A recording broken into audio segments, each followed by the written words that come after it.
طلع البدر علينا من ثنيات الوداع وجب الشكر علينا ما دعاني الإله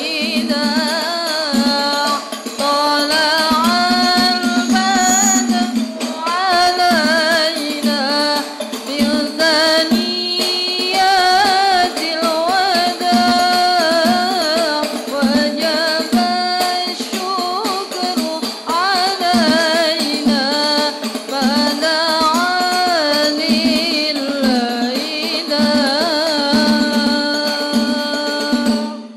Ojo suwe-suwe ndak kau santriwati yang main biola tadi jauh. Mas yang bawa kamera bisa dipanggilkan santriwati yang tadi main biola nggak Mas? Saya mau. Orang ngono kita wantil sisan orang kayak. Mbak yang main biola bisa saya penasaran aja kenapa sih santri itu kok dia main musik yang begitu indah, begitu lembut gitu. Kalau ini santri, ya namanya santri mulai dari sini ya. Santri. Pak Iksan sudah punya istri. Namanya santri. Pak Iksan, Tri sudah punya istri. Yang tengah Mbak Maryam kan nanti, Mbak Vivin. Yai Hasan. Yai Hasan sudah punya istri. Namanya santri. Yai Hasan wis duwe istri. Ini Pak Purwo Santoso, ada sannya juga. San sudah punya istri. Tinggal aku Mbak yang belum punya istri. Kita wangun nih mau, delok model-modelnya aku masuk ya. masuk baik. Assalamualaikum warahmatullahi wabarakatuh. Alhamdulillah wassalatu wassalamu ala Rasulillah sayyidina Muhammadin ibni Abdillah. Rabbi syrah li sadri wa yassir li amri wahlul 'uqdatam min lisani yafqahu qawli. Amin amma ba'da. Ngersanipun para kiai, para ulama, ibu nyai ingkang tansah kula bektosi dan kepada hadirin yang berbahagia karena waktunya sudah cukup siang, maka dari itu akan langsung saja kita mulai pengajian Seneng Takon. Kenapa sih Seneng Takon ini kita laksanakan? Karena kadang-kadang pertanyaan kalau muncul dari saya saja nanti ketok nih aku goblok banget gitu. Saya minta nanti yang bertanya juga Bapak Ibu semua biar nanti bodone di bareng-bareng. Karena orang yang bertanya itu bukan tentu orang yang nggak tahu sama sekali, bahkan dia sudah punya, tinggal mencari jawaban yang lainnya. Cah wedok iki ditokan takon tok ya ora seneng ya, Dek ya. Dek, omahmu ndi? Kok kowe untumu anu ya. Kowe seneng bal-balan mesti ya? Kok untumu mau nang gawange. Oke, langsung saja kalau nanti saya bilang seneng takon, semua bilang gayeng kelakon gitu ya. Coba, seneng takon kurang kompak. Ini bapak-bapak iso do ngantuk. Aku tadi melihat bapak-bapak iso do ngantuk lemes. Bahasan santriwati sing main biola. Wah, langsung do jengegek ini. Terutama Yai Dai Nuri-Nuri. Itu kok kulon progo ada. Seneng takon? Kalau aku Miko Cak Coy, semuanya begini. Los wae. Ngono. Baleni Miko Cak Coy?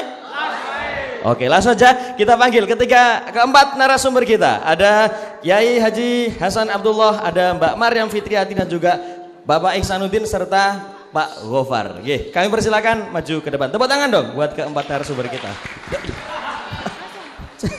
Keduren niki.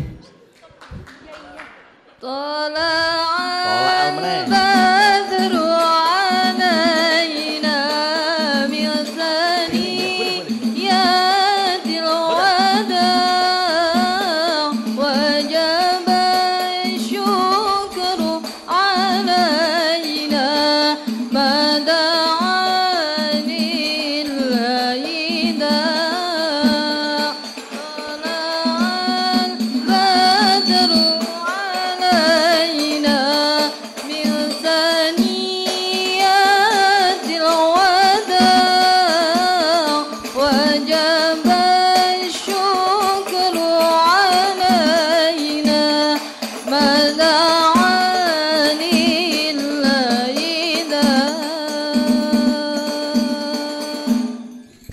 Liane tolak al. Oh, cendol dawet apa? Oke, baik. Dari keempat narasumber ini ada request siapa yang dulu saya tanya? Ada request Mbak Vivin dulu atau ya Iksan dulu? Siapa yang pengen request? Yang tak tanya dulu siapa?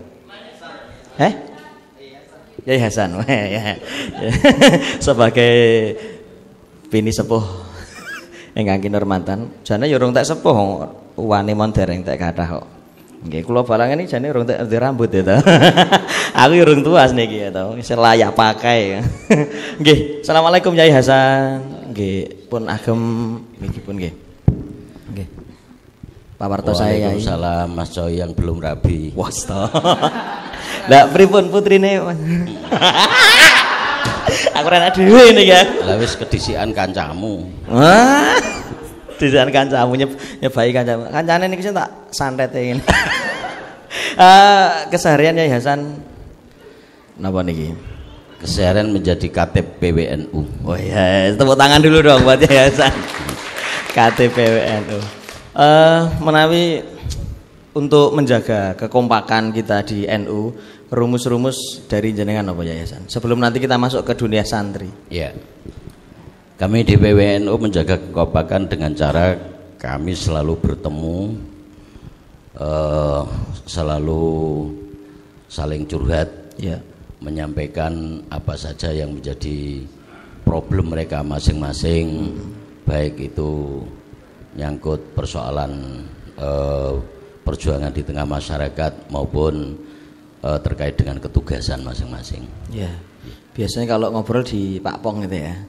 Ya seringnya di Pak Pong, Iya. jarang-jarang di sini. Jarang-jarang sih. Oke, sekali lagi tepuk tangan dong buat Yai Hasan. Oke, selanjutnya kita melebar ke selatan aja. Pak Ihsan atau Pak Gofar. Oke, moga Pak Gofar. Wah, iki wangun banget iki.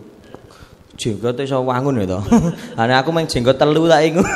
Wagu. Pak Gofar, kok jenengan kersa disuruh menggantikan Pak Purwo. Ini Pak Purwo di mana ini? Ya betul nuwun. Assalamualaikum warahmatullahi wabarakatuh. Waalaikumsalam warahmatullahi wabarakatuh. Tiada rotan akar pun jadi. Gitu ya. Oke. Jadi salam dari Pak Pur yang hari ini harus mantenan di Semarang, terus sungkem ibunya karena sudah lama tidak kontur. Oke. Jadi saya ditunjuk saja ini. Iya. Jadi kalau pejabat ditunjuk ya penak aja nih, tapi kalau ngomong ditunjuk ira penak belas sih. Oke, bisa disampaikan tentang kondisi UNU untuk saat ini, apa yang bisa dikabarkan?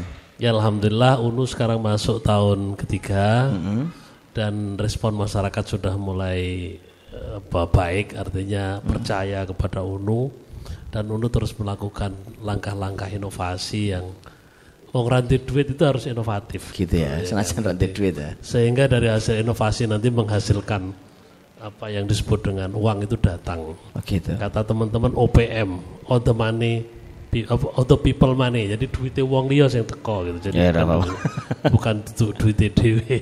Oke. Kira-kira alhamdulillah tahun ini sekitar 400 mahasiswa baru telah bergabung. Tepuk tangan dulu buat UNU.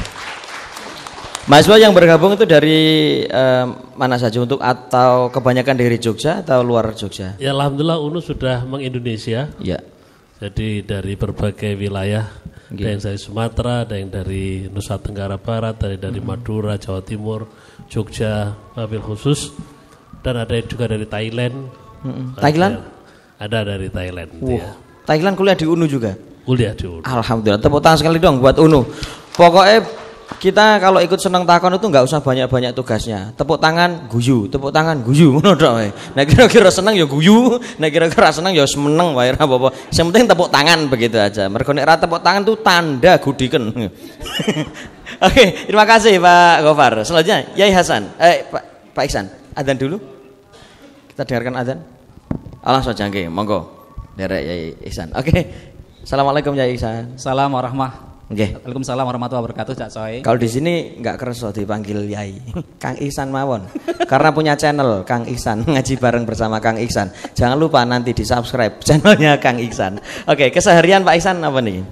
Keseharian bantu Pak Gofar di LPT, gitu. Oh. Anggota LPT. Nggih. Oke. Terus apa kegiatan nulisnya masih jenengan? Masih dikit-dikit, Nggih. alhamdulillah. Nggih. Iya, Cak Coy, iya. nggih. Masih kandidat ya. Oke. Masih di anu di iki ya. Anur. Masih.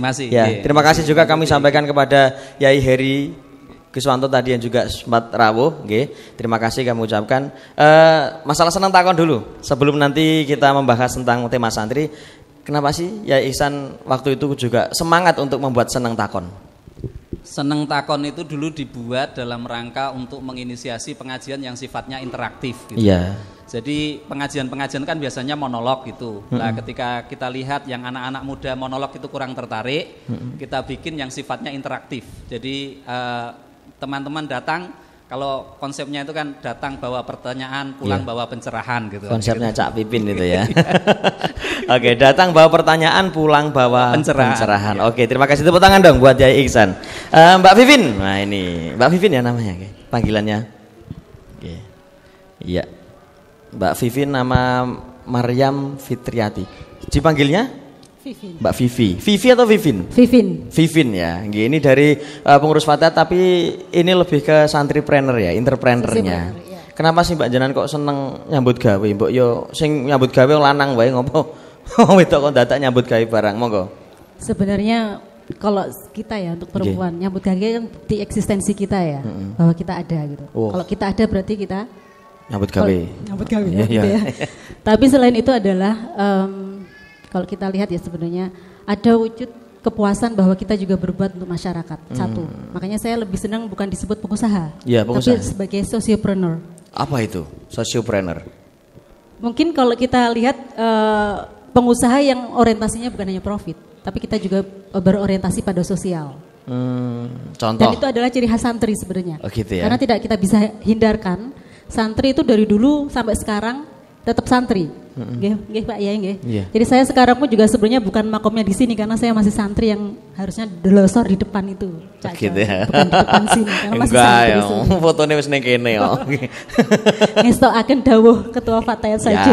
Ya, siap. Kemarin Mbak Khotim ya. Mbak Khotim juga ikut di seneng takon kita waktu di Kamaludin, temanya tentang perempuan juga, tentang hijrah waktu itu. Nah, jenengan menekuni dunia atau sosiopreneur ini apa kendala-kendala yang ada ketika santri itu mbok yo ngibadah, santri itu mbok yo manut, santri itu mbok yo nurut. Kenapa malah jenengan rodok? Sebenarnya awalnya saya kecemplung di dunia usaha ini kecelakaan. Wah, waduh. Enggak. Usaha kecelakaan. Enggak, karena memang ada sedikit masalah di keluarga gitu kan ya. Terkait ada masalah dengan pekerjaan kiai suami. Kemudian terus kita mencoba untuk bangkit dari segi yang sama sekali tidak pernah kita tekuni. Yeah. Jadi di dunia usaha ini sebenarnya kita di keluarga kita nggak ada sama sekali. Tapi kita mencoba untuk membuat, kalau kita bilang apa? Kalau driver itu kan berarti kita apa? Nyupir. Bukan. Ada kecelakaan kita langsung banting setir gitu ya. Nah itu yang kita lakukan. Tapi ternyata kalau saya runut ya sebagai santri itu sebenarnya sudah, bahkan Nahdlatul Ulama sendiri juga diawalin oleh bangkitnya Nahdlatul Tujar gitu, para pedagang ya. Nah itu mungkin yang mengilhamin. Sampai tadi pun saya kesini sebenarnya juga bingung saya mau ngomong apa gitu. Tergantung Cak Coy aja deh gitu. Tapi saya terilhami oleh Mbah Hasyim Asy'ari yang waktu itu mendeklarasikan kebangkitan Nahdlatul Tujar, berdirinya Nahdlatul Tujar tahun 1918. Nah itu mungkin yang tadi Pak Fahmi bilang bahwa nyari kantor di kota. Nah itu ternyata salah satu dari isi deklarasi itu. Nanti saya mungkin akan kupas sedikit tentang 4 hal dari deklarasi Kiai Hasyim Asy'ari pas lahirnya Nahdlatul Tujar. Saya sudah punya contekan. Iya, saya sudah bercontekan. Siap saya ini. Adat. Oke, baik. Terima kasih dong buat Mbak Vivi. Tepuk tangan sekali lagi. Oke. Yai Hasan, kembali Yai Hasan lagi. Sebelum nanti kita istirahat sebentar. Yai Hasan ngurusi santri, ngerumat santri. Susah senangnya itu di mana ya? Sampai Melangi kan sekarang lagi hits nih, Melangi.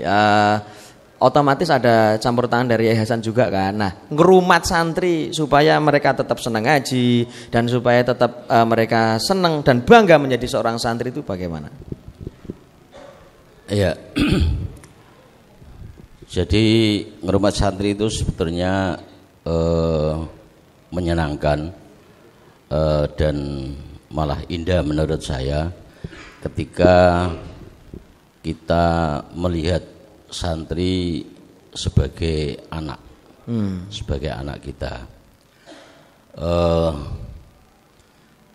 Karena ketika kita menganggap santri sebagai anak kita, maka sebetulnya yang muncul pada kita adalah rasa seorang orang tua, rasa seorang ayah, rasa seorang ibu yang pasti siap dengan segala model anak-anaknya. Karena yang namanya santri itu kan tetap disebut anak, sebesar apapun itu disebut anak santri. Kalau di kampung sebetulnya cah pondok endi to? Cah pondok ya. Mbok gedenya sudah seperti Pak Ihsan tetap disebut anak. Oleh karena itu santri pasti memiliki kenakalan masing-masing, sehingga kemudian orang tua dengan kiai atau bunyai dengan pandangan santri sebagai anaknya, sebetulnya kiai lebih siap mengelola mereka. Dan oleh karena itu pengelolaan santri itu membutuhkan seni tersendiri, sebagaimana orang tua ngomong anaknya membutuhkan seni tertentu. Tapi akan menjadi susah ketika santri itu kita pandang sebagai objek ajar. Sebagai objek ajar, maka dia akan menjadi beban bagi kiai. Saya ngajar 10 kali setiap hari pada anak-anak, rasanya senang karena seperti saya mengajar anak-anak saya sendiri. Oke, terima kasih. Tepuk tangan sekali lagi buat Yai Ihsan. Nah, kadang-kadang begini Yai. Ya Ihsan, bentar. Ini saya masih penasaran begini. Ada kan sekarang itu sekolahan-sekolahan atau juga lembaga-lembaga itu hanya membatasi siswa atau membatasi santri. Kadang-kadang batasnya bukan masalah kurangnya kelas atau enggak muatnya lembaga itu, tapi kadang-kadang dibatasi oleh IQ. Jadi yang diterima itu memang bocah-bocah pinter tok. Nah, kenapa pondok itu kok dari dulu menerima bocah sing rada pinter, kadang-kadang rodok piye kenter sithik ya tetap diterima di pesantren itu? Monggo ya bisa dijelaskan. Karena santri itu sebetulnya kan tidak sekedar menjadikan anak bodoh agar menjadi pinter. Karena sebetulnya seorang anak itu memiliki kepinterannya sendiri-sendiri. Di tempat saya ada seorang santri yang kalau dilihat dari sisi akademik, dia mungkin temannya bisa menganggap dia bodoh. Tapi dia adalah anak yang pertama masuk di musola sebelum adzan dikumandangkan, dan kemudian dia menyiapkan sajadah kiainya, gitu kan, dan dia duduk sampai kiainya pulang. Pertanyaannya, ini lebih pinter mana daripada yang bisa membaca kitab? Nah, tentu kalau kita melihat dari perspektif yang lain, saya mengatakan ini lebih pinter daripada yang bisa membaca kitab. Jika yang membaca kitab tidak melakukan hal yang sama seperti dia gitu. Di samping itu, pesantren kan sebetulnya tidak hanya mendidik anak dari sisi keilmuan, tapi sebetulnya pesantren kan mendidik hidup. Oleh karenanya pada umumnya pesantren tidak ada pagar yang membatasi santri dengan masyarakat, karena dari masyarakat lingkungan pesantren lah sebetulnya mereka belajar tentang kehidupan. Dan dari apa saja yang dialami oleh santri, mungkin peristiwa, mungkin kasus, di saat mereka bergaul dengan masyarakat, dari situ sebetulnya Kiai memperoleh kesempatan bagaimana menyiapkan santri ini agar kelak dia siap menghadapi hal semacam ini. Jadi ora sekedar pinter dengan pengertian bisa membaca kitab, tapi juga pinter mengelola hidup. Itu adalah tugas pesantren, sangat berbeda dengan lembaga pendidikan yang lain. Oke, terima kasih. Tepuk tangan. Pak Gofar, Pak Gofar, di UNU apakah menerapkan sistem seperti itu? Artinya santri wonge pinter atau enggak itu tetap dimasukkan di UNU. Yang jelas sudah lulus SMA atau SMK sederajat begitu, atau aliyah yang jelas mau daftar kemudian diterima begitu saja atau melalui tes? Ya, terima kasih. Sebelum menjawab langsung pertanyaan, saya kira kita mungkin perlu mengelaborasi apa itu santri. Iya, iya. Karena saya juga nggak tahu saya ini santri apa ora gitu ya. Jadi kalau dulu ketika tahun 50-an itu ada seorang sarjana barat meneliti tentang sebuah desa di Pare sana, Livetgerd namanya, itu mengelompokkan masyarakat di situ itu menjadi priayi, abangan, dan santri. Jadi kalau priayi itu yang mengindikasikan wong sing di pangkat gitu ya, yang ya tipe-tipe perangkat desa lah kalau kayak gitu. Sementara wong abangan itu sing seneng klenik, seneng gaple, seneng ratau sholat, tapi ya ini Islam kabeh itu ya. Sementara kalau yang santri itu ya mungkin waktu itu di desa itu mungkin wong NU gitu ya, yang ke masjid, rajin sholat dan seterusnya. Itu pengertian santri yang awal-awal dulu. Nah berikutnya, dan saya kira itu akan terbawa sampai zaman politik Orde Baru, ketika partai itu hanya 3, yaitu PDI, Golkar dan P3. Ya. Jadi kira-kira Golkar, PDI itu wong abangan, gitu kira-kira gitu. Gendirone ya abang kebetulan, gitu ya. Terus Golkar itu mungkin dianalogkan seolah-olah itu priayi. Sementara P3 itu diasumsikan santri. Partai ini santri. Jadi itu masih pernah berjalan lama istilah santri itu dipahami oleh publik. Nah beberapa waktu yang lalu kita diviralkan oleh statement Mbah Hasyim gitu ya, bahwa sing disebut santri kuwi sapa wae sing ngurip-ngurip NU kuwi moko tak aku sebagai santriku. Nah, jadi siapa saja yang terlibat di Nahdlatul Ulama itu adalah santri. Nah wingi ketika undang-undang pesantren diketok, itu santri itu juga mengalami penyempitan dan sekaligus juga perluasan. Penyimpitan itu dalam arti sing disebut santri itu sing tahu yang pernah di pesantren. Nah pesantren itu sekarang bukan hanya pesantren NU. Pesantren itu bisa pesantren apa saja gitu ya. Meskipun ada dibatasi, ada kitab kuning dan seterusnya, sehingga pesantren Wahabi dan seterusnya ya jadi santri gitu ya. Jadi istilah santri ini saya kira nanti juga akan menjadi perdebatan, tapi sekaligus juga mungkin bagi wong NU mungkin dawuh Mbah Hasyim tadi mungkin bisa jadi panutan. Jadi patokan. Nah, pengalaman ini juga terjadi di fenomena 80-an lah gitu. Ketika waktu itu Nurholis Majid pernah memprediksi, karena fenomena tahun 80-an itu banyak anak-anak wong NU, anak-anak para kiai iki sing sekolahe atau sekolahnya itu tidak di sekolah agama lagi, dalam tanda petik ya. Banyak yang sekolah ke sekolah-sekolah kampus sekuler lah.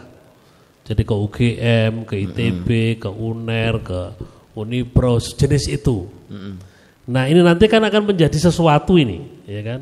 Menjadi sesuatu. Dan itu bisa kita baca di tahun awal 2000-an. Ketika kita menjumpai bahwa banyak anak-anak NU yang sudah dalam tanda petik berkeliaran di mana-mana, ya, menjadi diaspora. Pengalaman saya sendiri ketika di Inggris ketika itu, kita ngumpulkan diaspora ini.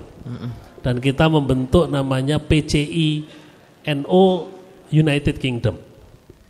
Jadi ada wong NU di negara-negara, bukan negara-negara Timur Tengah gitu ya. Jadi di Inggris waktu itu adalah PCI pertama non Timur Tengah. Dan alhamdulillah ternyata ada puluhan, ya, hampir 100-an anak-anak NU yang sedang belajar master dan PhD di sana. Gitu.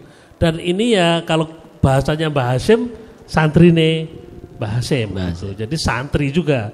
Tapi mereka adalah anak-anak hilang. Sing wis suwe ora tahu didulit NU. Oh gitu. Ya, jadi kita kayak mengumpulkan balong pisah gitu. Berarti adanya PCI NU yang di Inggris sana itu menjadikan mereka erat kembali begitu ya. Kembali ke apakah NU. Mereka itu butuh pengakuan, oh aku butuh diwadahi seperti itu.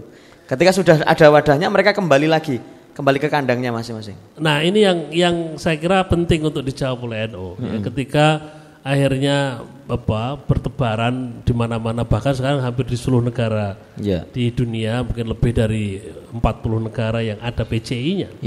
Itu lek wis balik terus njur ngopo itu kan. Itu mereka banyak yang masih belum tergarap dengan baik. Padahal mungkin mereka pernah kita santrikan lah itu ya. Pernah kita NO-kan kembali dari mungkin lama tidak NO. Saya punya kawan itu ketika kita ajak ke NO itu dia ngomong gini, iya ya mbahku mbiyen itu kan NO. Jadi mbahku, jadi bukan bapakku tapi mbahku itu NO. Soalnya aslinya wong Bojonegoro. Bojonegoro kok Muhammadiyah ra pantes aku. Bojonegoro ki ya NO.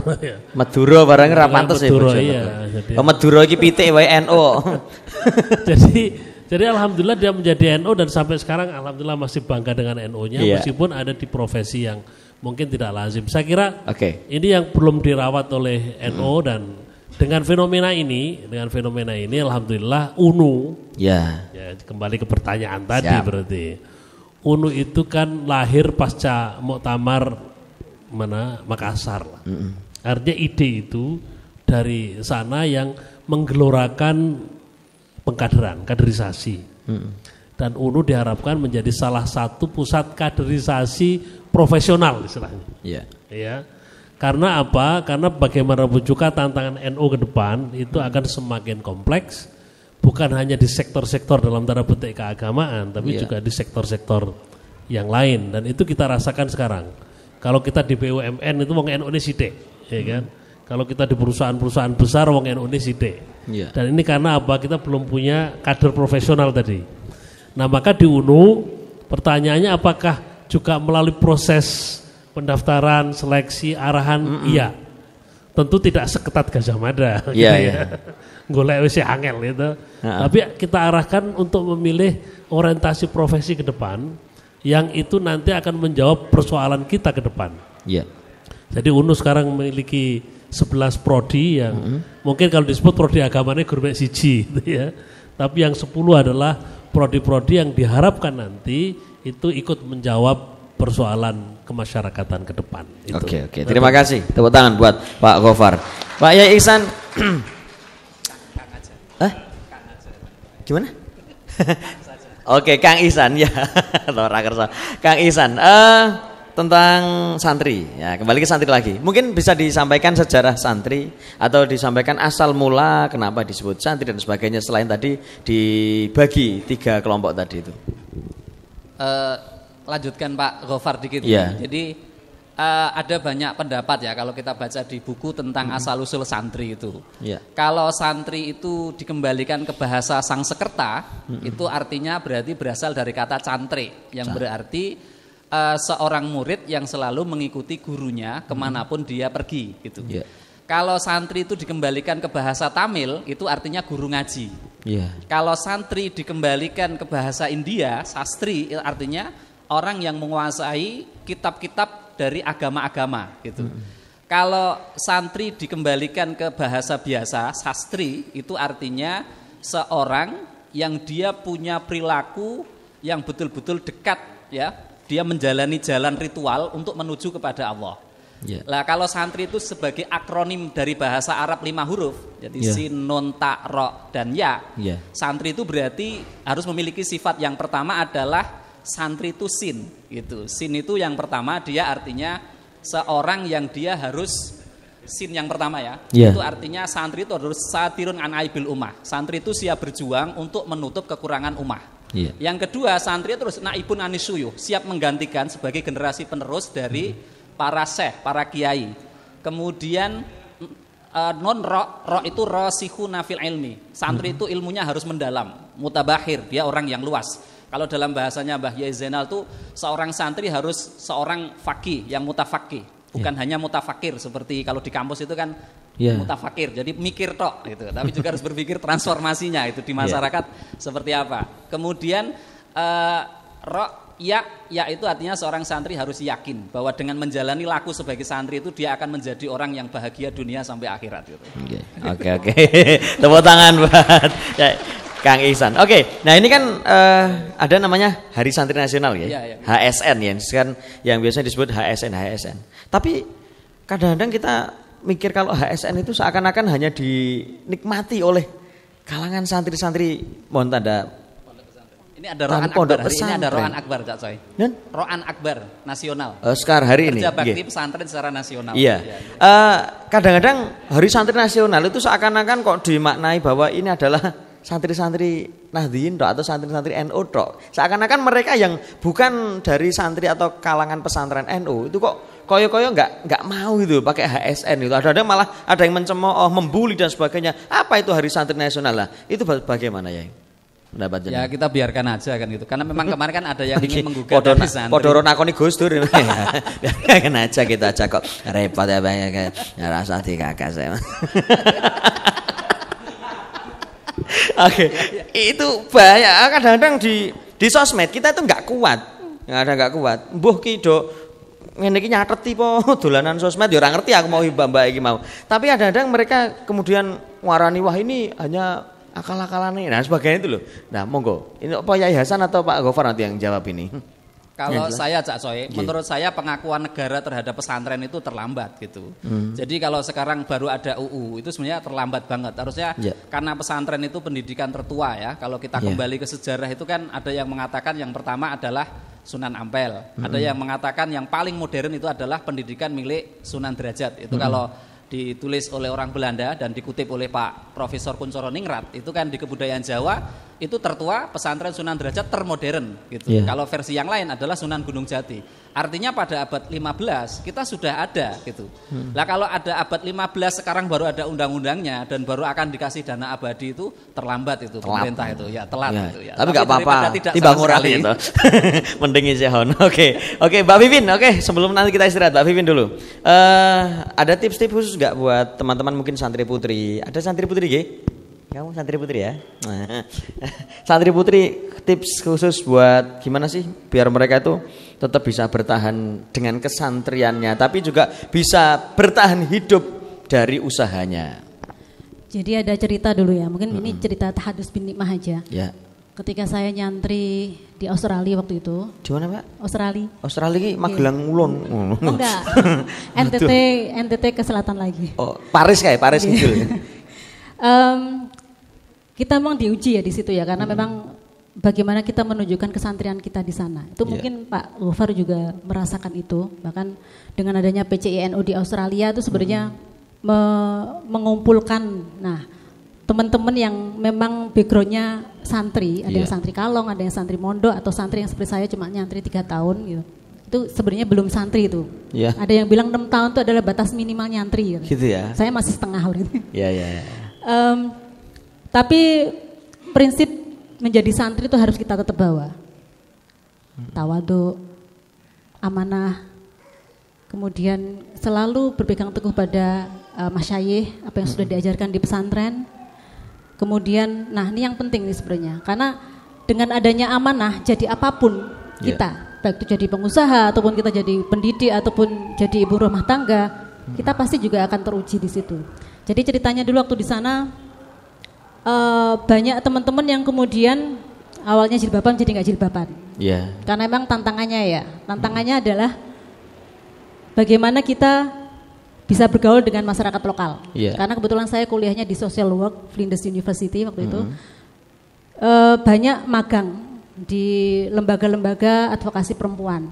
Jadi saya sempat magang juga di lembaga yang menanganin kekerasan terhadap perempuan di sana. Saya juga menanganin klien-kliennya dari masyarakat lokal, terutama aborigin juga. Di situ kan tantangannya ketika mereka nggak biasa berhadapan dengan muslimah ya, perempuan pakai kerudung itu kadang-kadang agak membatasin jarak, ada jarak gitu. Tetapi kita mencoba untuk bersikap luas, tetap sebagai manusia. Saya yakin sih sebenarnya kalau manusia siapapun dia, kalau tetap kita memanusiakan manusia, yakin semuanya orang tuh tidak akan ada yang punya konflik gitu. Ya enggak. Yang kedua, santri pandai mengaji itu keharusan. Tetapi santri kreatif itu adalah menjawab tantangan zaman. Itu sebenarnya yang penting. Jadi kalau sahabat-sahabat di sini saya tetap biasa sahabat ya karena Fatet. Di Fatet sendiri sebenarnya banyak sekali ya para entrepreneur ya. Karena saya hanya bagian kecil yang kebetulan berusaha di bidang pariwisata. Tapi teman-teman yang lain ada dengan bervariasi banyak sekali. Bahkan kita punya lembaga koperasi yang menangani itu. Nah mungkin kita berharap dari PWNU sendiri ada yang menaungin itu. Maksudnya bagaimana pengusaha-pengusaha muda, santripreneur ya. Santripreneur kan selama ini masih aktif hanya di WA group. Termasuk HIPSI juga itu isinya adalah mengajak sholat toh. Tapi nggak ada bagaimana kita share atau kita kopdar sekali-kali bagaimana kita mengembangkan kewirausahaan kita itu belum pernah. Atau mungkin saya nggak pernah masuk di HIPSI ya. Saya hanya masuk di WA group aja. Saya masuk di WA group juga. Oh iya sama ya. Berarti sama. Oke. Maksud saya mungkin ini adalah permintaan kita sebagai anak NU ya yang bergerak di dunia usaha yang kebetulan kayaknya belum sedikit diopenin dengan NU, agak sedikit terabaikan ya. Meskipun Pak Fahmi nggih pengusaha. Monggo mang protes man Pak Yai Hasan nih. Ben rada kurus. Ini karena tantangan Pak Yai terus terang nggih. Kalau kita menjawab tantangan global itu kan sebenarnya ada dilihat dari indeks creativity global itu ada 3. Ada teknologi itu sebenarnya yang kita mungkin mulai bangkit kalau pesantren ya. Teknologi, kemudian ada toleransi, ada talent. Dengan teknologi berarti kita siap bersaing. Apakah kita siap santri? Apakah kita NU, warga NU, santri NU siap bersaing di situ? Saya yakin sih kalau sekarang anak-anak milenial siap itu. Terbukti penelitian terakhir membuktikan bahwa anak-anak milenial itu kayaknya banyak yang tidak akan mau menjadi PNS. Itu tren terakhir ya. Termasuk jenengan? Iya. Biar suami saya aja yang PNS. Oh lah ya. Wis korban bojone ya. Lah, yang pinter aku arep ngono sesuk ben bojoku PNS aku tak ngene iki wae. Talent. Jadi dengan talent itu sebenarnya apakah menunjukkan kita kreatif apa enggak? Karena di talent itu kita teruji life skill-nya kan. Kalau kita punya talent pasti siap bersaing gitu. Yang terakhir adalah toleransi. Kalau saya yakin sih sebenarnya NU kan tidak pernah menutup diri dengan siapapun. Dengan adanya toleransi itu kita siap membuka diri karena itu akan menentukan economic output. Jadi kita bisa pasarnya itu siap aja terbuka. Tidak hanya pasarnya adalah warga NU. Itu sebenarnya yang penting. Oke, terima kasih. Tepuk tangan dong buat santriwati kita. Oke, karena ini masih momen santriwati, saya juga karena cintanya pada seorang santriwati waktu itu. Lagi tak go, nggih. Sambil nego, nggih. Ya kontur. Sedap. Saya pernah kirain aku. Ngene iki santri ngene iki. Ya ngene iki santri. Aja rame-rame. Ndak. Simbah Putri lagi sare. Nah,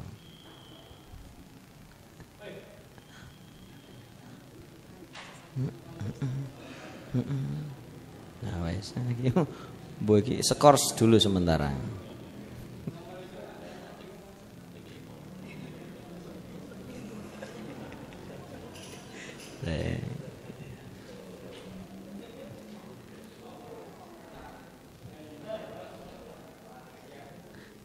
Nderakan Sugeng Kontur Yai Asari.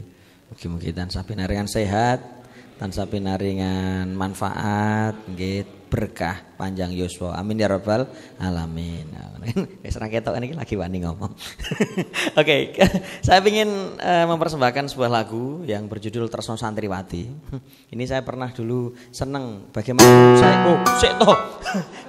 Kaget aku. Bagaimanapun saya juga dulu pernah punya rasa cinta itu pada seorang santriwati. Dan dilalah tak WA. Jenenge santri toh Gus Wajar. Santriwati itu kan enggak tiap hari pegang HP. Kadang-kadang tak SMS waktu itu, tak WA HP ini digawa bunyai nih. Mbah tak WA diwaca ro bunyai. Sehingga lagu saya ini dia, lagu Tresno Santriwati. Tepuk tangan dong buat saya. Monggo Yai sambil didahar. Kamera mungkin bisa di zoom atau di close up saya kan ketok le.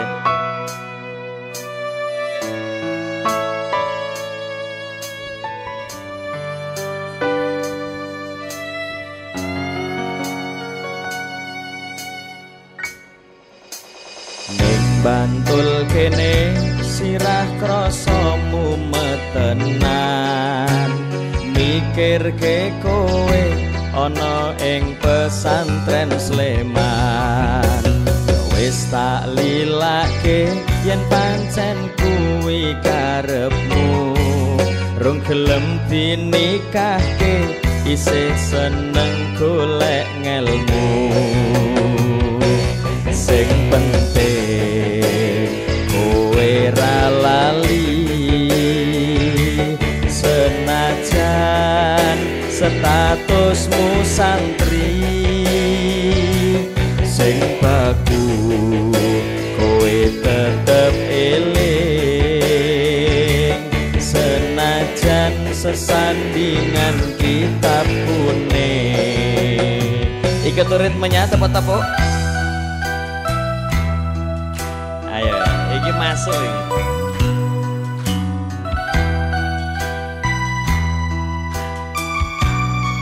Masuk Bu.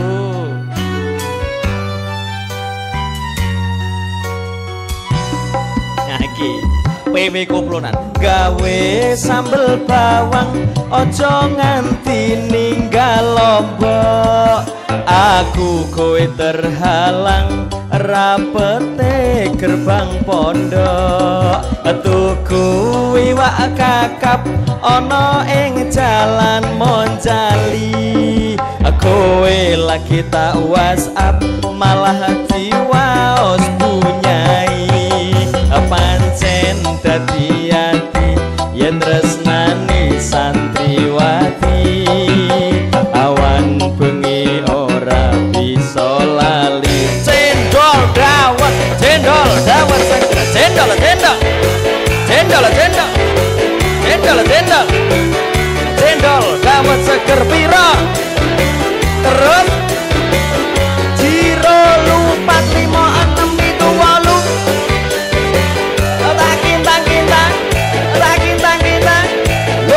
lolo ya.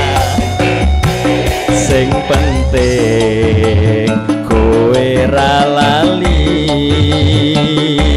senajan statusmu santri. Sing baku kowe tetep eling masih ya sesandingan kitab kuning.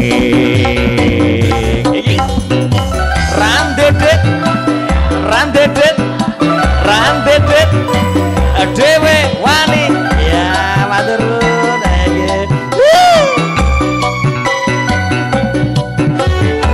Rapondo jaluk panitia semuanya ikut. Gawe sambel bawang ojo nganti ninggal lombok. Aku kowe terhalang rapete gerbang pondok. Tuku iwak kakap ana ing jalan Monjali. Kowe lagi tak WhatsApp malah diwaca bunyai. Pancen dadi ati yen tresnani santriwati.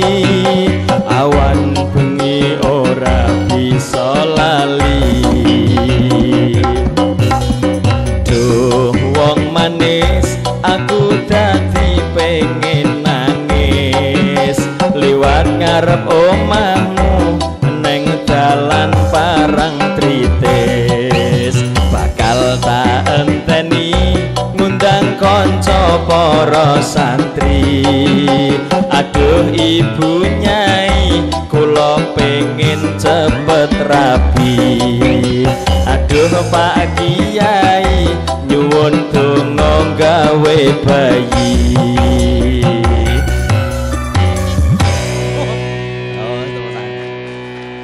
Itu lagu asli ciptaan saya bersama dengan waktu itu menciptakan lagunya yang apa nomor 29 Coblos Surbannya waktu itu bareng untuk rekamannya, dan itu asli kisah pribadi kisah saya. Jadi aku seneng karo cah wedok waktu itu. Tak WA kok HP ini dikubunya ini. Nah terus ya kuwi akhirnya diwaca bunya ini. Oke, selanjutnya nanti kami persilakan pertanyaan dari para audien atau dari jamaah. Monggo yang mau bertanya kepada keempat narasumber kita, bertanya apapun yang penting sekitar santri kami persilakan. Kalau nanti ada pertanyaan langsung saja angkat tangan, kalau tidak berarti langsung mengheningkan cipta mulai.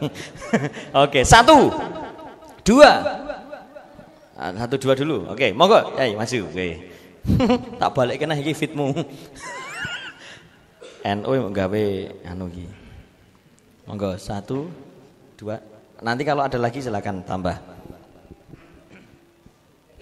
Monggo saya.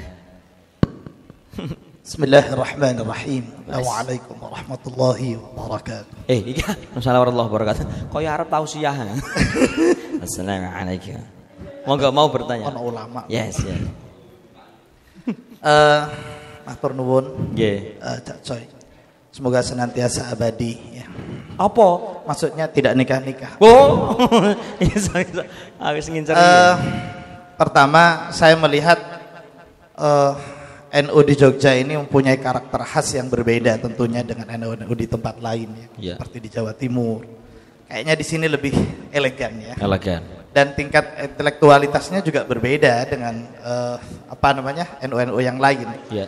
Kalau NU di Jawa Timur itu umumnya adalah para kiai. Yeah. Di sini juga para kiai, tapi intelektualnya tetap melekat. Di dalam menghadapi ya perbedaan ya heterogenitas keislaman di Jogja khususnya, saya ingin tahu apa gerakan-gerakan yang sudah dilakukan oleh PW dalam hal ini, baik mungkin Fatayat ataupun yang lain inilah para pejabat elit di PWNU ini. Misalnya, kita tidak bisa memungkiri gerakan radikalisme Islam, ya, itu marak dan Jogja ini menjadi senternya. Iya. Ya.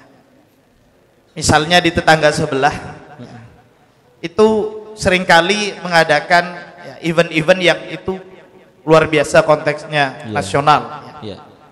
Dan apakah kita cukup mengamini saja perbedaan itu sebagai sebuah rahmah, sebagai sebuah ya begitulah Islam begitu, atau memang kita perlu bagaimana membentengi misalnya gerakan-gerakan masyarakat di level bawah. Mohon maaf, saya pernah jalan-jalan ke Gunung Kidul. Ada penjual bakso yang dia cerita ke saya. Dia bilang begini, "Mas, dari mana?" "Jogja." "Jogja mana?" "Krapia." "Bapak dari mana?" "Gunung Kidul." Kebetulan dia tempatnya di GM tapi aslinya di sana. Dia tanya, "Alhamdulillah di Gunung Kidul ini sudah tidak ada acara-acara yang syirik." Wow. Makanya syirik karena kamu nggak punya, enggak, bukan itu ya. Iya, itu syirik tanda tak mampu. Iya. Syirik kemudian bid'ah sudah tidak ada. Iya. Lah kenapa kok tidak ada?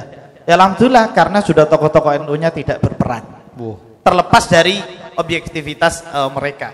Tapi yang ingin dikatakan oleh mereka bahwa kehadiran Ustadz Wasikal, CS ya, itu sudah mewarnai yang luar biasa di situ. Sehingga meskipun Jamaah Al-Khidmah Jogja dan beberapa teman-teman yang bergerak di NU dengan keanekaragaman yang ada di situ, ternyata belum begitu maksimal mungkin ya, belum begitu maksimal untuk membawa gerakan NU di level bawah. Okay. Kalau di atas saya pikir sudah finish, nggak ada masalah. Siap. Matur nuwun. Oke. Waalaikumsalam. Waalaikumsalam warahmatullahi wabarakatuh. Ki, pertanyaan apa iki mau ki?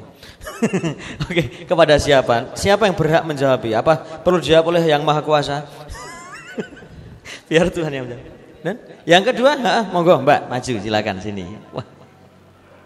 Urung dibojo kita iki. Pak Fahmi, terus pundi Pak? Nggih. Tulung. Ngriki mawon Mbak, nggih. Wah, cocok banget. Namanya siapa Mbak?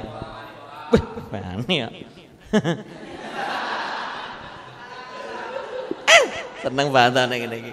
Assalamualaikum warahmatullahi wabarakatuh. Waalaikumsalam warahmatullahi wabarakatuh. Santri tulen Pak niki. Berdiri aja enggak berani ya gitu. Nggih. Sing ngadeg adikku. Saya haturkan salam takdim kepada para pemateri yang ada di depan. Hostnya ya. Kalau tadi pertanyaannya sungguh luar biasa, mungkin saya ingin bertanya cukup sederhana kepada para yai dan ibu juga. Yang pertama tentang santri, pesantren dan tantangan zaman. Nah, mohon pencerahannya bagaimana kami sebagai santri ini yang apalagi yang masih tinggal di pesantren bisa menghadapi tantangan zaman yang sekarang tuntutannya itu cukup kuat ya, ngaten Bapak. Kemudian terkhusus untuk Ibu, saya ingin bertanya tentang kesetaraan gender. Nah, ini bagi seorang perempuan, utamanya seorang santri, terkadang kita itu punya rasa saya malu. Nah, ngoten loh Ibu. Jadi sebagai seorang perempuan, apalagi yang sekarang sudah terjun di organisasi, kemudian juga memiliki wirausaha sebagai socialpreneur, bagaimana Ibu itu bisa memantapkan hati, kemudian bisa menjadi perempuan yang mampu memberikan eksistensinya dalam berorganisasi maupun dalam dunia entrepreneur. Terima kasih. Syaratnya rabi. Assalamualaikum warahmatullahi wabarakatuh. Kamu siapa namanya? Nama saya Laila. Laila, dari Pondok Pesantren Al Anwar Sleman. Al Anwar Sleman, sampai sini tepuk tangan dong buat Al Anwar. Aslinya mana Mbak? Asli. Kebetulan saya bukan asli Jogja, saya asli dari Jepara. Oh Jepara. Wah pinter ngukir iki. Betul diukir ke sirahku iki. Oke, Jepara nggih. Iya. Matur nuwun nggih Mbak nggih. Ojo suwe-suwe lu gue aku yo kesel, aku yo keju. Oke, santri tantangan zaman. Ada lagi satu pertanyaan lagi. Ya, monggo Mas, sini. Nah, iki karepe mengharap madani Mbak Laila iki. Ya, ijo-ijo. Ra. Ngenen dhuwur. Madeg gak apa-apa Mas. Duduk aja. Ya, boleh. Bismillahirrahmanirrahim. Assalamualaikum warahmatullahi wabarakatuh. Waalaikumsalam warahmatullahi wabarakatuh. Salam takdim untuk guru-guru saya. Sama-sama Mas. Langsung saja, saya ingin menanyakan tentang sekarang kan banyak aliran-aliran yang ekstrim seperti itu. Nah, termasuk saya melihat dari kejadian yang sudah terjadi. Takbir bahasane ngono kuwi ya to. Aliran emosi dhewe takbir. Dulu ada seperti yang 212 dan lain sebagainya. Nah, ada teman saya juga satu pondok dulu, saya asli dari Tasikmalaya. Kemudian dia setelah lulus dari pondok dengan terbawa arus seperti itu malah ikut-ikutan kayak ikut 212 dan lain sebagainya, padahal kan itu dari golongan minhum ya, bukan dari kita. Nah, bagaimana caranya untuk mencegah santri supaya tidak selepas dari pondok itu terbawa arus seperti itu? Apa yang sekiranya bisa dilakukan? Apakah dengan adanya doktrin tentang keaswajaan di pesantren atau seperti apa? Diajak ke senang takon. Oke, sudah. Terima kasih. Namanya siapa Mas? Saya Ruslan. Ya? Ruslan. Ya, Ruslan Rolaila. Cocok. Laila ke cocoknya Rumiko teman. Terima kasih. Assalamualaikum warahmatullahi wabarakatuh. Waalaikumsalam warahmatullahi wabarakatuh. Terima kasih sebut dong buat Mas Ruslan. Oke. Langsung saja mungkin bisa dijawab, dimulai dari Yai Hasan dulu, tantangan untuk seorang santri. Ya. Perbedaan adalah keniscayaan. Yang kan yang tunggal itu hanya Allah gitu ya. Selain Allah kan tidak tunggal. Sama saya ya. Kula nggih tunggal lho. Ming durung. Sesuatu yang tidak tunggal pasti memiliki sisi-sisi perbedaan gitu kan. Sehingga ya biarkan saja ada perbedaan gitu. Cuma perbedaan tidak boleh kemudian menjadi meningkat menjadi pertikaian gitu. Oleh karena itu kemudian perbedaan itu harus dikelola sedemikian rupa sehingga justru perbedaan itu berdampak pencerahan terhadap masyarakat. Tentu peran pendidikan dalam persoalan ini menjadi sangat signifikan. Sebetulnya perbedaan itu terjadi kan karena klaim kebenaran bahwa yang benar hanya saya kan gitu, yang baik hanya saya. Kalau orang Muslim mestinya sangat sadar bahwa memang perbedaan ini dikehendaki oleh Allah kan gitu. Allah memang tidak menghendaki umat ini menjadi umat yang satu, tapi menjadi umat yang ragam, yang oleh karena itu perbedaan itu pasti terjadi. Kita sebagai manusia kewajibannya adalah mengelola perbedaan itu agar menjadi rahmah kan itu, sehingga perbedaan itu menjadi pencerahan bagi masyarakat. Oleh karena itu yang harus dilakukan oleh NU adalah terus menerus memberikan pencerahan pada masyarakat melalui semua aktivitas Jam'iyah Nahdlatul Ulama, terutama yang berhubungan dengan pendidikan. Ada pesantren, ada sekolahan-sekolahan, ada perguruan tinggi dan seterusnya.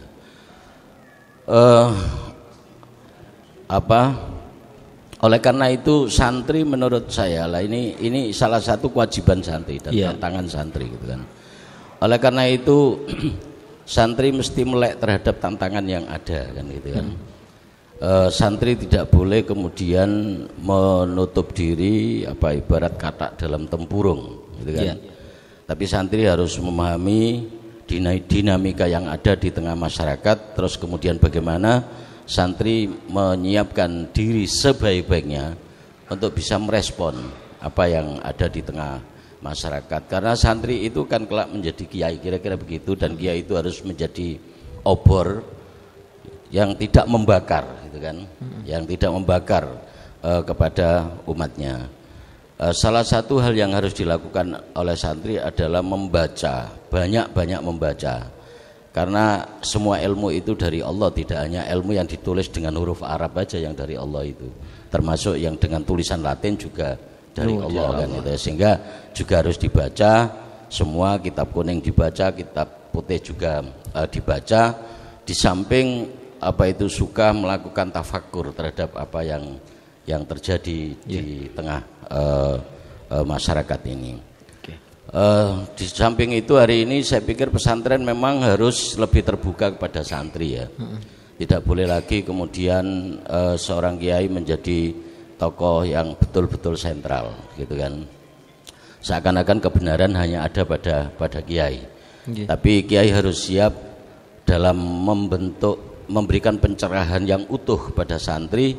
Saya pikir kiai hari ini harus siap berdialog dengan santri atas dasar prinsip kulluna raddun wa mardudun. Setiap kita itu bisa menolak dan bisa ditolak. Kebenaran tidak hanya ada pada kiai, bahwa kiai lebih berpeluang memiliki kebenaran daripada santri, iya. Tapi kebenaran tidak mutlak ada di tangan para kiai, sehingga kemudian santri ini nantinya menjadi yakin terhadap apa yang dia pelajari, apa yang dia pahami, apa yang dia lakukan. Tidak sekedar, kalau dulu zaman kecil-kecil saya, kita itu bahkan mengamalkan sesuatu kan tidak perlu dalil. Dalil kita itu adalah kiai kita. Lambah kiai yang ngono kuwi, gitu kan. Sekarang tidak cukup dengan begitu. Oleh karena itu model pendidikan yang monolog itu saya pikir di pesantren sudah harus mulai ditinggalkan, dan sebetulnya itu bukan tradisi pesantren. Tradisi pesantren itu tradisi yang terbuka dalam hal pemikiran, yang saling mengkritik. Kalau kita membaca banyak literatur pesantren, kritik terhadap guru itu hal yang biasa. Koridornya hanya satu, koridornya adalah akhlakul karimah. Terima kasih. Oke, terima kasih. Kiai menjadi obor yang tidak membakar. Tepuk tangan buat Kiai Hasan. Selanjutnya Pak Gofar bisa dijawab juga untuk pertanyaan bagaimana tantangan ke depan. Ya, matur nuwun Mas Maulidi tadi ya. Iya. Tadi kalau ditanya bagaimana menghadapi perbedaan, saya melihat NU itu dalam prinsipnya itu memang sudah berangkat bagaimana mengelola perbedaan. Salah satu prinsipnya itu kita dalam fikih bermadhab 4. dengan madzhabul arba'ah itu artinya sudah di situ akan tercermin bagaimana NU itu meletakkan satu perbedaan dalam konteks yang tepat. Kalau kita lihat pendapat para imam itu ada yang bertolak belakang, ada yang sama, ada yang saling menguatkan. Itu kan artinya meletakkan orang NU juga melihat perbedaan itu seperti itu. Yang penting seperti Yai Hasan tadi dalam harmoni. Justru tidak boleh justru perbedaan menjadi sumber perpecahan. Itu yang saya kira penting. Jadi kalau wong NU itu saya kira suka harmoni kok, ya kan? Bedone kaya apa harmoni? Lanang wedok beda ya dadi keluarga. Itu namanya harmoni gitu ya. Jadi memang harus berangkat dari perbedaan. Nah, bagaimana mensikapi gerakan-gerakan radikal? Dalam sejarahnya gerakan radikal memang sudah ada dari sononya, ya kan? Kalau kita lihat fenomena Khalifah Umar saja ditusuk itu kan berarti ada yang radikal itu. Utsman ada yang membunuh itu juga radikal. Ali ada yang membunuh itu juga karena ada gerakan radikal. Dari sononya itu memang sudah ada. Tapi bagaimana kita, saya kira kalau NU itu yang dipilih kan yang tawasud ya, yang tengah-tengah, moderat. Jadi ini saya kira prinsip atau nilai hidup yang sekarang didambakan dunia, yaitu sikap moderat. Ada yang lok kayak memang moderat itu randu sikap, justru moderat itulah sikap gitu ya. Jadi ini saya kira yang ditunggu siapapun tawasud itu adalah satu nilai yang layak kita perjuangkan. Mbak Laila tadi berkaitan dengan santri, pesantren dan tantangan zaman. Mungkin kalau mbak-mbak ini namanya anak-anak zaman milenial ya, zaman now. Lewat Edwi itu anak-anak zaman kolonial. Zaman kawak, Belanda. Jadi wong jadul-jadul itu ya.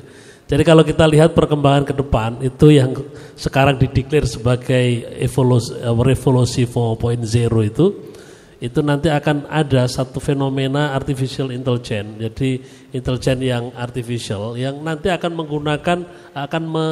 menggantikan peran manusia hampir dalam banyak sektor. Tapi satu hal yang tidak boleh hilang dalam manusia, yaitu karakter, yaitu nggak bisa digantikan oleh teknologi. Jadi maka pesantren itu salah satu titik fokusnya adalah pendidikan karakter. Itu sebenarnya pesantren menyelamatkan masa depan manusia. Yeah. Jadi kalau karakter ini hilang, kita akan jadi mesin. Kerja apa saja sekarang sudah bisa digantikan oleh mesin, ya kan? Jadi kerja perbankan itu mungkin nanti 90% mesin. Ya kita mungkin kuliah itu mungkin 50% nanti yang memberi kuliah mesin itu. Yeah. Karena untuk definisi itu misalkan mahwa santri, sudah mesin langsung nyari itu. Mahwa apa udah mesin langsung memberikan informasi. Jadi intelijen kita artificial intelligence itu akan jauh lebih cepat cara kerjanya dan apa saja bisa ditangani gitu ya. Bahkan tadi saya ke sini itu bukan dipandu. Itu lebih biasa kalau kita pakai Google Map itu kan ada mbak-mbak yang pinter itu. Yeah. 500 meter belok kiri gitu. Yeah. Begitu saya melanggar gitu, dia langsung pinter.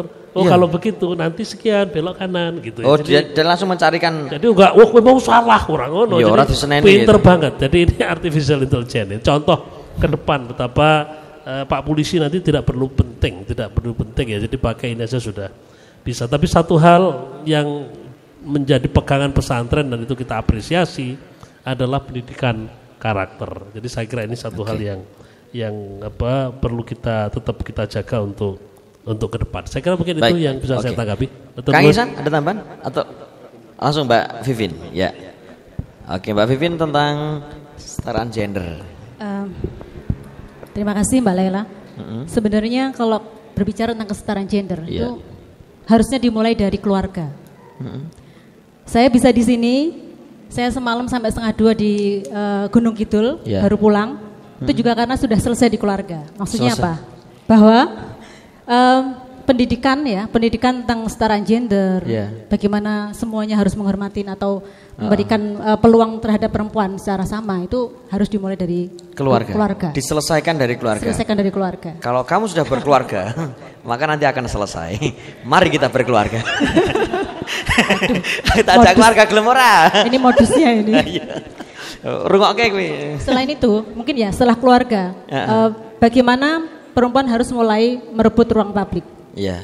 Seperti saat ini saya ada di sini, sebenarnya saya harus terima kasih pada Ustadz Ihsan, karena dengan Ustadz Ihsan kemudian memberikan ruang pada sahabat-sahabat Fatayat untuk hadir dan menjadi pembicara di sini. Jadi saya tampangnya di sini bukan hanya sebagai pemanis, karena sebenarnya itu salah satu perjuangan kita untuk merebut ruang publik. Loh, tepuk tangan dong. Iya, dan ini dilalah 2 kali senang takon ini ada perempuan juga. Seharusnya seterusnya nanti. Ya? Karena saya minta Pak Ihsan. Siap. Nggih, Pak nggih. Insya Allah selalu ada satu perempuan yang akan jadi pembicara. Kader Fatayat masih banyak dengan beragam talenta. Siap. Ya. Senang takon siap dikontrak. Siap. Kita siap. Yang kedua, tadi sebenarnya masih ada satu lagi ya untuk merebut tantangan zaman. Kalau tadi Kiai Hasan bilang bahwa Mendiko bahwa harus tawadu, kemudian tapi kita juga ingat bahwa kita juga harus merebut ruang media. Karena kalau kita lihat di Google itu nyari mesti yang muncul itu adalah narasi-narasi yang diciptakan oleh kelompok sebelah. Bukan tokoh sebelah ya. Kelompok sebelah. Nah, kalau kita mau menyediakan materi atau narasi itu berarti kita juga harus nulis. Selain membaca berarti kita harus nulis. Menulis itulah salah satu cara kita dakwah aswaja. Saya baru ingat tadi ada satu pertanyaan nomor pertama ya. Apa yang sudah dilakukan Fatayat untuk melakukan counter terhadap deradikalisasi ya? Kemarin seminggu yang lalu pas kita melakukan workshop dakwah aswaja. Jadi kerjasama dengan Aman. Kemudian hari kedua, 2 hari ya. Hari kedua kita merumuskan strategi dakwah aswaja seperti apa. Hasil diskusi menyimpulkan bahwa ternyata kalau kita berdakwah, terutama untuk anak-anak milenial ya, melalui pendekatan agama, susah. Karena rohis, sekolah, kemudian kelompok-kelompok anak muda itu udah dikuasai oleh kelompok kanan, oleh kelompok sebelah. Akhirnya teman-teman Fatayat mencoba untuk beralih rute. Jadi kita coba pendekatan pada kesenian, kemudian kebudayaan, dan kesehatan reproduksi. Untuk remaja, itu ternyata efektif sekali. Apa yang sudah kita lakukan di pesantren-pesantren untuk isu itu dan masjid itu sangat efektif. Nah, kita juga minta pangestunya pada Romo Yai dan seluruh hadirin di sini. Semoga apa yang dakwah kita ikhtiarkan kemarin bisa berlanjut. Karena sebenarnya ini sangat penting. Lagi-lagi kita sebenarnya minta bahwa apa yang sudah kita rumuskan kemarin itu bisa disinergikan dengan LDNO umpamanya atau kemudian dengan PWNO. Jadi kita bisa bikin rumusan yang komprehensif, struktur dan sistematis. Oke. Siap. Oke, terima kasih tepuk tangan buat Mbak Vivin. Mungkin ada penutup dari Pak Ihsan, Kang Ihsan sedikit saja, 1 atau 2 menit saja. Iya, jadi santri itu harus yakin. Tadi kan terakhir dari huruf santri itu kan gitu. Yakin dengan jadi santri itu bahagia dunia akhirat. Pertama, kalau kita kembali ke teori ilmu pertama itu kan allama bil qalam. Artinya ilmu itu dengan kasbi. Jadi santri harus berusaha sekuat tenaga untuk bisa meraih ilmu itu dengan usaha. Tetapi jangan lupa ada ilmu yang kedua, allamal insana ma lam ya'lam. Ada ilmu laduni, ada ilmu khudori. Jadi kalau santri bisa ilmu laduni, ilmu khudori, tadi revolusi 40 itu Pak sudah terlewati artinya. Terlewati. Karena kalau kita baca kitab itu, kita bisa bayangkan bagaimana ulama-ulama dulu itu dalam kitab fikihnya berpikirnya tidak pada hari itu, tapi jauh ke depan. Dibuktikan dengan lau, ya Pak Yayasan nggih. Lau seandainya gini. Itu kan pada waktu itu belum terjadi, tetapi ulama dulu sudah menjawab. Lah, tentu santri hari ini bukan hanya menjawab hari ini, bahkan revolusi industri kalau sekarang masih 40, 90 kita harus siap menjawab. Wah, tepuk tangan. 90. Oke, santri unggul Indonesia makmur. Tepuk tangan buat santri. Dan awal hingga akhir apabila ada kurang dan lebihnya kami mohon maaf yang sebesar-besarnya. Senang takon, gayang kelakon, dan juga apabila ada yang kurang atau mungkin ada yang kurang berkenan, kami sekali lagi mohon maaf dari kami Senang Takon. Ihdinas siratal mustaqim. Assalamualaikum. Oh ya, pemberian sindera mata dulu kepada ketiga narasumber serta foto bersama dulu. Kok arep tak tutup burung tak nah ya malah. Mohon bisa disaksikan diambil gambarnya Mas tadi mana? Nggih, Pak Budi untuk enggak ini di sini ya. Pak Budi untuk bisa memberikan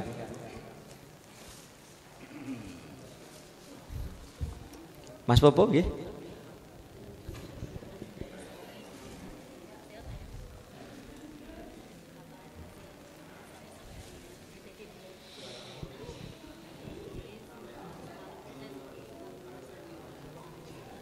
kepada Yai Hasan. Nggih, monggo Pak Budi.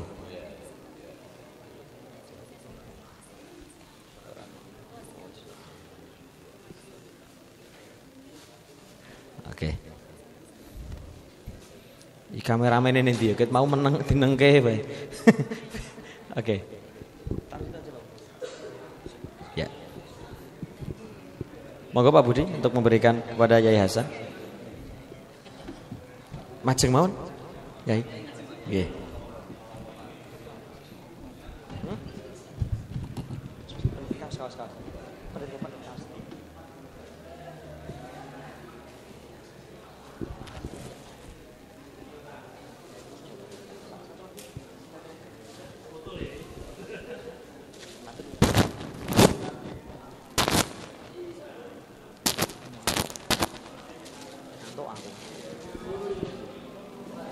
Ya. Monggo, Mas Popo.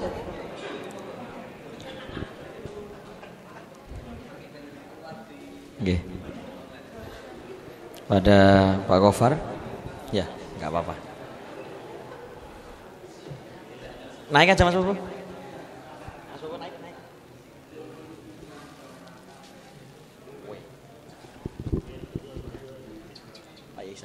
Pak Ihsan untuk memberikan kepada Mbak Vivin.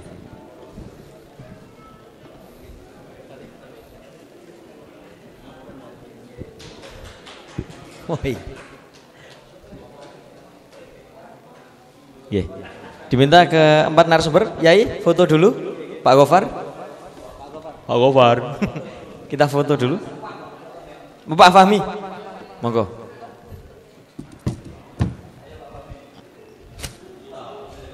Mbak Vivi monggo. Mbak tengah. Ya. Walah, ten ngandhap to. Waduh, wis pengatur.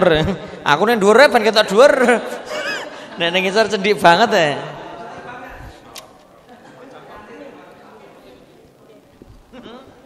Ning pinggir dikrop ini.